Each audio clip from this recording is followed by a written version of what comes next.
Even after 26 years in the executive search business, in which I've conducted searches for hundreds of clients and interviewed literally thousands of candidates, I continue to be amazed at the poor behavior that many executives display in their interactions with candidates throughout the interview cycle. To make it worse, most of those executives are oblivious to the poor behavior and the ramifications. Listen, folks, this isn't rocket science here. For the most part, the golden rule applies. It really does. And if you follow the golden rule, you can't go wrong. But no matter how many times that has been talked about, blogged about, and heard, so many executives continue to make the same errors of judgment and the same mistakes throughout the candidate interviewing cycle. At the best, this results in losing great candidates who decide to stay where they are or to accept a competitive offer with another company. But that's the best. The worst is that it creates a negative impression of you and your company in the marketplace. And that negative impression ends up being fed to like a fire that continues to grow out of control with every interaction that you have of a similar nature, building this negative impression of you and your company and a negative brand of you and your company within the candidate universe in the marketplace. But there are 10 simple guidelines that if you follow these, ensure that regardless of whether or not you hire a candidate, that individual will walk away from the interview process with an overwhelmingly positive view of you and your company and will reinforce that positive and powerful view of you and your company as leaders in the marketplace and as people in an organization that is committed to doing more than just filling jobs, being committed to really delivering greatness. And most importantly, these guidelines also ensure that you will end up hiring a superb candidate for that key open role. So number one, the candidate's time is as valuable as yours. Yeah, I know it's simple, but it's true. If you're like most executives today, you have a very busy schedule with competing and sometimes conflicting priorities. Look, I know that your time is at a premium and that one of the main objectives that you have is determining where you will spend your time and how to spend it the most wisely so that you and your company will reap the greatest benefit. Well, it's easy to forget that this is also very true with every candidate that you're interviewing. Bottom line, every action that you take communicates that you either value that candidate, you think that they are important, or the opposite. Their time is just as important as yours. Number two, avoid last-minute scheduling changes and cancellations to the greatest degree possible. Look, I know that emergencies happen. People fall prey to illness, particularly at this time of the year. There are acts of God from weather patterns, snowstorms, rainstorms, flooding that cause plane delays and cancellations. There also are very clear work-related emergencies that can occur. These are all understood by reasonable people. However, when a cancellation or change occurs as a result of normal business intruding into the interview process, this again communicates a clear message to a candidate about what you value and what is important to you. And it isn't them. And it isn't hiring someone into this role for which they're interviewing. Number three, prior to meeting a candidate, prepare yourself by reading through their resume and your search partner's interview report. This is such a simple task, and yet I see time and again so many executives that go into an interview blind, using the time in which they should be interacting with and discovering who that person is that's in front of them, that is on the phone with them, really being present with that individual. Instead of doing that, they're reading through who the person is on paper. It's inefficient. It's an unproductive use of your time, as well as just, frankly, being rude. So reading through the candidate's resume and the report provided to you by your search partner will prepare you for the interview. It will allow you to ask better questions and ultimately to discover better information about the candidate so that you can make a more informed decision. It allows you to be fully present with that person instead of playing catch up. Number 4, recognize your own positive and negative opinions about the candidate that are formed from this review. This is such a critical component of the interview process that most people just aren't even aware of. But it's obvious when you think about it. All of us bring our past experiences, our knowledge about people, about positions, about companies, about schools, about geographies, regions, cultures, about gender, about ethnicity, about skin color. We bring all of these opinions that we've been forming throughout our entire lives to our interactions with each other. It's natural. It happens whether we want it to or not. So when you read through and prepare yourself for the interview by reading through a resume and looking at an interview report, those preformed opinions will come fully present for you. The report will bring those preformed opinions, those biases, if you will, into your conscious awareness. That's the key, to be consciously aware of them. Some of them are important, some of them aren't, but you have to become consciously as aware of them as possible so that you can honestly evaluate the individual in front of you. Number 5, ask questions in the interview to test those preformed opinions and be open-minded to listen to the candidates to honestly determine whether or not those preformed opinions are validated. So, armed with these preformed opinions, determine what needs to be determined, what's important, what isn't important about those, and then design and ask questions that test those assumptions. Now, this is really important. That holds true for both your positive and negative opinions about people. For example, it's easy to assume by someone's pedigree of their education that they have a certain level of intelligence or they possess a certain intellect. Yet some of the smartest people, when you think about it, some of the most accomplished people, lack potentially even a formal degree, or they've gone to school at a college that isn't the premier Ivy League schools. Conversely, some people spend their entire career and lives living off the fact and leveraging the fact that they graduated from an Ivy League school with superior pedigree. And yet little else of real accomplishment has occurred in their lives. You need to determine what's what when you're interviewing this person. And the best interviewers understand that they bring their assumptions to this initial review process. And they use then the interview to test, to validate, or discard, or replace those preformed opinions with the facts that you discover.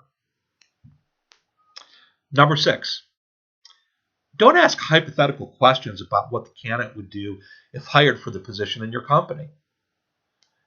Do ask open-ended questions about when the candidate has been in similar circumstances and confronted similar issues as to what they will find if they were in your company, and then what they did when they found themselves in those circumstances and those situations. Look, you're the expert on your company, the expert on your products, your services, and your customers. And unless you're interviewing someone who is working for a direct competitor, targeting the exact same customers and delivering a very similar set of services and a very, very similar set of products, asking them hypothetical questions will only deliver hypothetical answers. You're the expert. You're the one that has the knowledge. The candidate is the expert about his or her own life and their own career. All hypothetical questions will illuminate how someone may think about this issue and may approach solving it. It is far more powerful and informative to find out how someone actually thought about an issue that is of a similar nature from their past and what actions they took to resolve that issue. That is a far greater way to deliver more accurate information, and accurate information that you can use to predict to a much greater degree the accuracy that someone will behave in a position in your company in the future. Number 7, ask your question and then stop talking. Drill down to get greater specificity and details as needed, and interrupt even if necessary to get clarity. Again, a very simple concept. Listen. 90% of your interview should be spent with you listening. Let the candidate talk. Let the candidate tell their own story in the way that they are most comfortable with. And if you find that you're not getting the answer that you want, or if you find that you need greater clarity, or if you find that an answer that is given opens up an entirely other area that you need to dwell and drill down into to greater degree, believe it or not, it's fine to politely interrupt. You can say, you know what, I just want to make certain I understand what you communicated. And you can repeat back to the candidate exactly what they said to you, paraphrasing it. And in that, I need to know now the following, and then ask your next question. That will actually demonstrate to the candidate that you are being very present, that you're engaged, that you're listening, and that you're interested in them, and that you see relevance in what they are talking about for what the position is that you are interviewing them for. This opens up an entirely new phenomenon of an ongoing dialogue where the candidate will be able to reach further back into their own memory and give greater details about what they did and what they didn't do. So listen. Number 9. I think I'm up to number 9. It might be number 8. Please forgive me. Don't short shrift the interview. Spend time with the candidate. Look, it's too easy to take your preformed opinions and use them as the basis to limit the time you spend with a candidate. It's too easy to read the resume or read the interview report and say, okay, now I know who this person is. So I know I don't want them, or I know everything about them, or I think they're great, so I'm not going to spend time with them. And you never test your assumptions. It's too easy to ask surface level questions and then expect surface level answers. And then you never drill down into areas of concern or gain greater specificity and detail. The bottom line is, if you really want to understand someone, you need to take the time necessary to gain this understanding. There are no shortcuts. I think that was number 8. This is number 9. Assign different team members of the interviewing team to focus on different question areas and then consolidate their feedback. Look, too often we schedule interviews with a team of people, again, whether in person or by the phone or by video, with little forethought as to what we really want to gain from the interview other than the interviewer's feedback.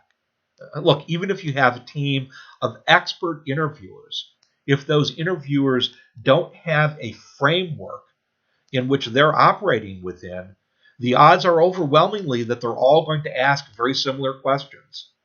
Now you're looking at having 5 or more people go over the same details with the candidate, having that candidate repeat the same details 5 or more times. And when you get the feedback from your interviewing team, you're consolidating the information from 5 different views of basically the same data. That doesn't make any sense. That inherently doesn't take advantage of the fact that you've got 5 different people interviewing. Each one of those interviewers has their own set of experiences, their own expertise, and their own understanding. So use that to your advantage. Provide a minimum a guide which can be as simple as directing each individual to dig into a different area. Then that will deliver the highest probability that you have the broadest a breadth of information, a depth of information and data that is developed and established about this candidate. then you can integrate the data, and you really are integrating different views from multiple people to create this mosaic, this deep, rich fabric of an individual. Number 10, look at each interview as an exercise in leadership development for yourself, for your team, and in the development of the next generation of leadership for your company. Look, if these guidelines are followed, they naturally promote an interview process that uses each interview to gauge and develop your own leadership competencies and the leadership competencies of your team. And you'll also be identifying and bringing the next generation of leadership into your company. You're doing more than just filling a job. Interviews become an important and critical component of building the company and the culture that you really want and you aspire to create. Interviews become not only a way to find out critical information about candidates, they also become a vehicle to discover very important data about your team, how your team thinks, what they value, what's important to them, and very important data about how they interact with candidates. So an interview team that follows these guidelines begins to look at the interview process as a way to distinguish and develop leadership. Candidates who go through a process that follows these guidelines end up with the assurance that regardless of whether or not they are asked to join the company as a finalist candidate, they know that they have interacted with individuals and an organization that values people. They understand that the hiring of a finalist for that role is considered to be strategically important. They understand and know that if they're hired, that they will be joining an organization with an expectation that they will have a strategic impact on the company. And they'll be part of a team that is committed to delivering strategic results. So regardless of whether or not that candidate is hired, someone who goes through an interview cycle that adheres to these guidelines leaves with the distinct conclusion and impression that this is a company of leaders. This is a company that is committed to do something great. And they will communicate that to other individuals that they will speak with, and it will build a brand and reputation in the market for you as a leader and as a company that is committed to developing greatness. Thank you.